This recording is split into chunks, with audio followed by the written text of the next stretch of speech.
Abusuyama TV Africa suni edi ameje so ene olumamba akwesike semesra oba so a no like na wa share na waja comment comment section ni mu e dey amai subscribe to the channel no se be adane dan nyina ye furu simpie ni apa na ye de story bia e ba obenya bi na wo de abo weni akonhoma ye tu famfi ani chemu Nigeria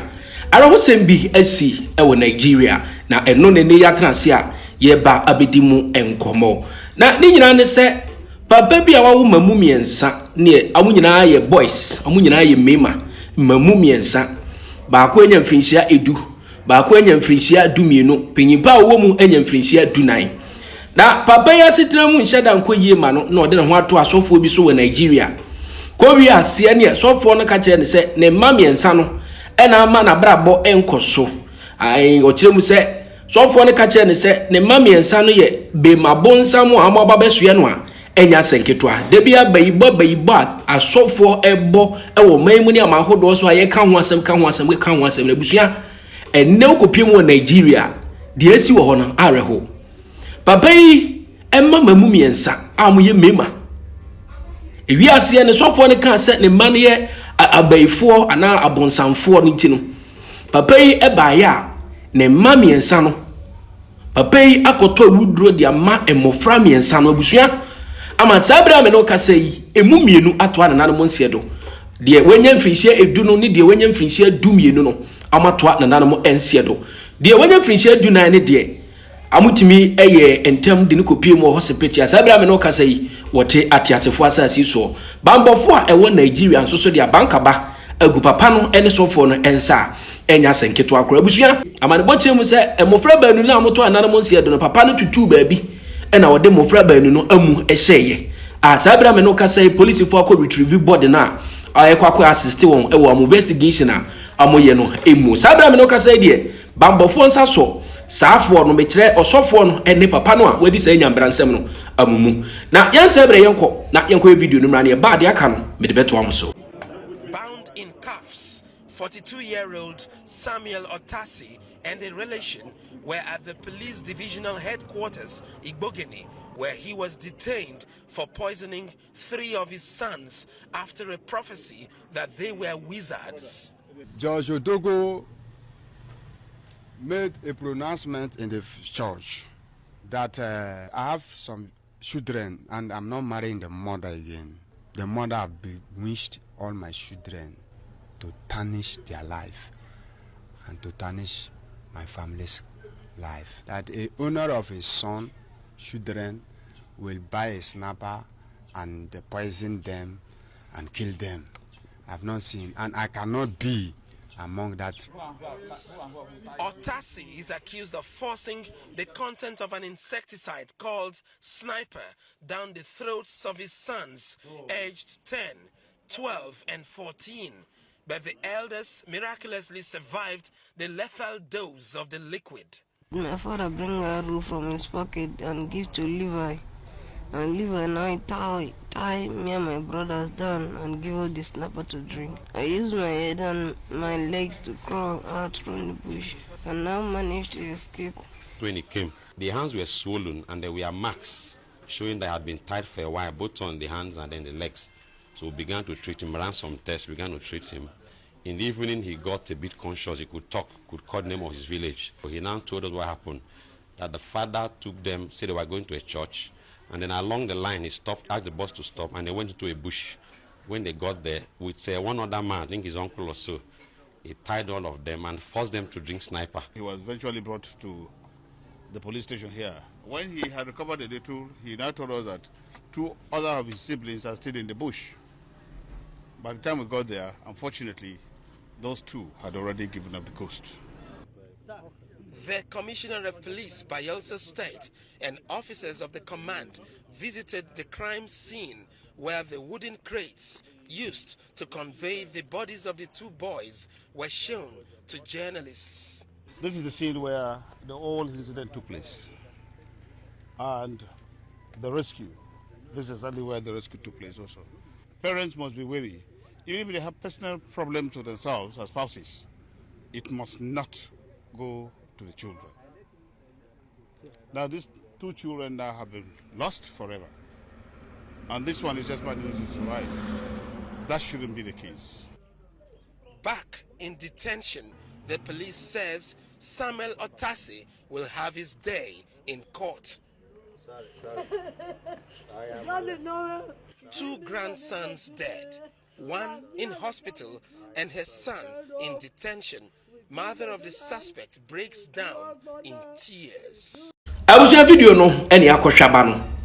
Nyame ate sofo no eso ayere mo pa. And I'm even imagining the number of people a waba mo baye e wo Nigeria bonten so. Hwe abayi bonsu nsanso ade abo. Abusua innocent children. Innocent children. Innocent children. And mofra amuni mo hwe ko wiase. Sofo na di for the pay because asofo na bubo bayin amoka those things just to get the attention of the church members. Na mo timi adubi wanje wonsika. Ne selfish interest okobo obi bayin ti. Okobo mofra ne bayin ti hwe de akoba. Mofra banu anka da chia mo ba bayin panyimfo wo Nigeria bonten so enei amonkasa papa ama mofra no poison o ma maduro ama sabra me no kase mofra na to anana mo nsie do. Dunya frisha du na no na nyame di ne ho afofia sabra me no kasa yi woda so tenkwam abayibo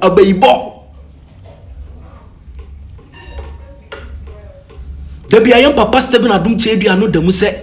ehu behia se anti witchcraft bill o my Ghana mu ha say ye be sign because Nigeria na see ye do Nigeria na see ye de nanso o mayimu nipa pi na ena abayibo ama enei amabrabo aye basa. So obe tete oba ana obe tete ubusuani ana obe bo ubusuani bi amane drum pepe so bi e wose nipa ni twa na ni behwe na be wiase sofo bi adi fude pe wa kan sema wura abofra ni tirim se wo na wo ye ni ti abofra na kwampe wani mahwe abayibo ena abayibo bo maimu a ama efie bebre na mu agija abayibo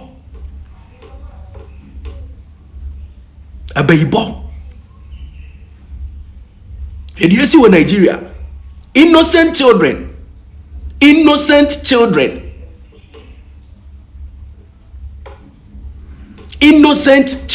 and they and I know the laws of Nigeria will work where as I call life imprisonment and what's I'm about grab you na aye disuade de ama sofo a e wo Nigeria minim se video yi so e be ko viral ama sofo wo my Ghana mu hanom a amobo baye bebre no amasua nyansa. I know the laws of Nigeria will work. Abusha rewo metis a story mera wa the biya papa Stephen Adum Chedua no damu se e wo se yetintim emra be kaseti abayibo wo maimu Ghana mampanyi ne mu amuka biye wo monsori ne anti witchcraft bill no mon signing because ene nipa pi na ene abayibo e de wa akoti bia bi mu a e bi kura ne nka mu ni sa ati bia ni mu ene obehu oba bere wa bi no the street so no osrade obekwohwe mu no owo mawo a wa hwe won watiti ni morem di ni hia hwe mofra no but because of so phobia di fudi penti no na waka to abofra ni trim se wo maame na eyo iti abofra no krampe na maame ani ma hwe na maame no aba be ye wretched wa brabum maame na braba be ne basanti wa ankwanko sresre wa kwan ho a woni di because of so phobia a selfish interest because of so phobia abayibo abusia me take this particular story me ra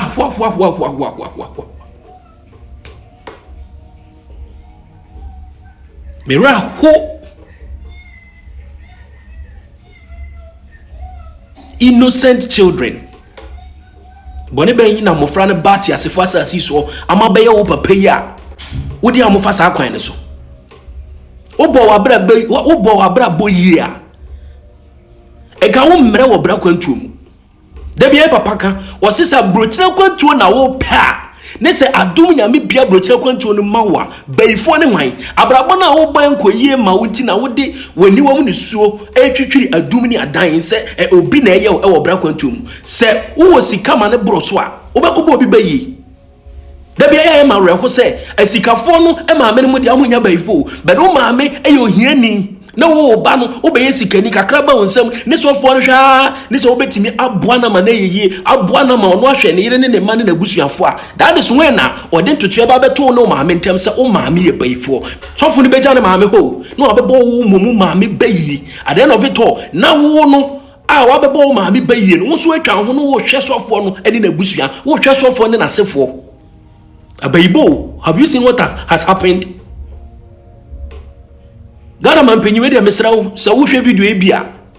mesrawo anti witchcraft bill no mon pass even though asemi yansi wo Ghana ha but penya ka to say okọ ne wo yonko abodwi say e hia ne wo sansu asi wo de ho anti witchcraft bill no mon pass because eniema bayibo edi nipa bia komu e wo man mu no enya senketwa ye wo krom ha ya ena esre mantem ho se babi so for babi atwe madi si obi maame so bro no because maame ne bayifo o man penyi ne mu amuka bie wo mu tintim mra no anti witchcraft bill no because areho even though asemi is in Nigeria but wo kono koto se oyonko abodi se hia no wasansu asi udi ho Ghana so for dia bayibo atoto nipa pina adwen mu a enei adofo an nka mo te wasomdwe mu no ebewi ase ne otan abeto amontem all because of abayibo na me bisa se saafo no mahu bayi da why in the Bible ena Yesu baaye okasa fa bayi ho ana obebo obi bayi enim but Ghana so for because of their parochial interest because how many some kasa ansem ni di re nipa ni trimu a amo benya ska free nipa no wenti no hence eno ana mo de be preach eno ana mo de be message a amo de be ma asore ma e ba wona ase se be ya adan no beto kasa ade no na ehu bewura wa wo maame ese wo hwe ne nkamre wa bomu nsira no won saka no untimi hwe because wo so for abone be yeso ye bayifo eti na mumu pi na mudi akakake kan so for na eti no mumu pi na ahia mo be si sabre aye kasai because emre wa bom ne kwakura bom nhyira ese munya firi ma wo fo mo ho no manya because of nsem bia so for ka kire wo se wo maame na eye wo papa na eye wo ene Nigeria me abayibo wo di afiri ma ba areho innocent children boni be na mbofra na ye abusuya edi ameje so ne Oluba mba kwesi kesi ya papa Stephen Adumchiri ya papa yeho ehira papa sa obaye bo bebie ye mu pi na ani ama yehunu se nyame ani na chihwi ni ho na baye ne kura amka wasem ni eni ho it doesn't exist papa yeho ehira na onkoso anya okesi edi ameje so ene Oluba mba kwesi kesi mesia ama munyina mu eni hwedi tia yedmenya